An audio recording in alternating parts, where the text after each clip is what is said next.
Bonsoir à tous les auditeurs et toutes les auditrices de vipradioonline.fr. Ici Jérôme pour un journal Le Débrief, un jour à Cannes depuis le Festival de Cannes. Nous sommes jeudi 26 mai 2022. Que s'est-il passé aujourd'hui sur la Croisette? Voici donc le programme. Eh bien, tout d'abord, démarrage à 8h30 au Grand Théâtre Lumière avec la deuxième projection du film Laila's Brother de Saed Roustaé. Ce film a été projeté hier à 15h sur la Croisette. Ensuite, à midi, deuxième projection pour le film Stars at Noon de Claire Denis qui a été projeté également hier soir à 22h30 au Grand Théâtre Lumière. Et ensuite, aujourd'hui, il y avait non pas 2, mais 3 films en compétition, nouveaux films qui ont été projetés au Grand Théâtre Lumière. Donc au total, il y en a eu 5 dans la journée, 5 projections. Donc il y a eu à 15h15 le film Pacifiction. C'est un film d'Albert Serra, un film français de 2h45.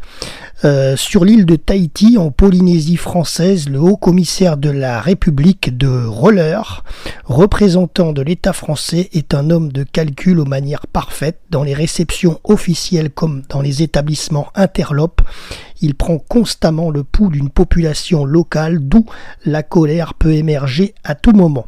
D'autant plus qu'une rumeur se fait insistante. On aurait aperçu un sous-marin dont la présence fantomatique annoncerait une reprise des essais nucléaires français. Voilà, vous l'avez compris, ça parle des essais nucléaires qu'il y avait eu à l'époque en Polynésie et à Tahiti notamment. Alors parmi ce casting, nous avons de beaux acteurs et actrices. Nous avons Benoît Magiemel qui joue le commissaire de la République, de Roller, Monsieur de Roller. Ensuite, nous avons Paola Magafano, désolé pour l'orthographe, qui joue Shana, Marc Susini qui joue l'amiral, Matari Pambrin qui joue Matai, Alexandre Mello qui interprète le portugais et Sergi Lopez qui interprète Morton. Donc ça c'était le film de 15h15. Ensuite il y a eu une séance à 19h pour le film Broker, Les Bonnes Étoiles de Kor Eda Hirokazu. Alors c'est un film en compétition bien entendu, mais qui nous vient directement de Corée du Sud de 2h09. Par une nuit pluvieuse, une femme abandonne son bébé. Il est récupéré illégalement par 2 hommes bien décidés à lui trouver une nouvelle famille. Lors d'un périple insolite et inattendu à travers le pays, le destin de ceux qui rencontreront cet enfant sera profondément changé. Ensuite, après cette projection de 19h, il y en a eu une autre à 22h avec le troisième nouveauté de film en compétition, Close de Lucas Dont, film belge de 1h45. Léo et Rémi, 13 ans, sont amis depuis toujours, jusqu'à ce qu'un événement impensable les sépare. Léo se rapproche alors de Sophie, la mère de Rémi, pour essayer de comprendre. Donc Close, ce film de Lucas Dont avec au casting Émilie Dequesne qui interprète Sophie, Léa Drucker qui interprète Nathalie, Igor Van Dessel qui interprète Charlie, Eden Dambrine pour Léo, Gustave De Waal pour Rémi et Marc Weiss pour Yves. Voilà. Ensuite, il y avait un rendez-vous à ne pas manquer. C'était à 14h30 en salle Bunel, le rendez-vous du public et des festivaliers avec l'acteur Mads Mikkelsen. Voilà.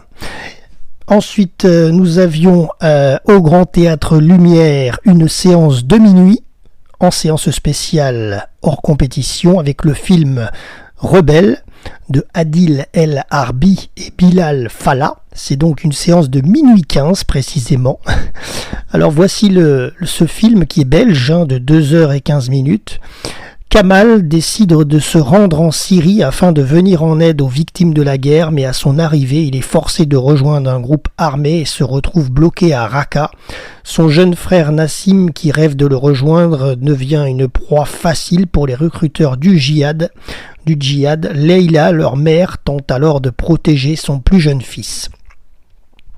Voilà, et pour terminer eh bien, la soirée, vous aviez à partir de 21h30 le ciné de la plage, sur la plage Massé de l'hôtel Majestic, en face de l'hôtel Majestic, donc dans la limite des places disponibles avec chaises longues et couverture. Et donc ce soir, un grand classique était projeté pour le plus grand bonheur des Canois présents sur place à la Belle Étoile, et nous avions le film E.T., l'extraterrestre de Steven Spielberg, film américain bien entendu.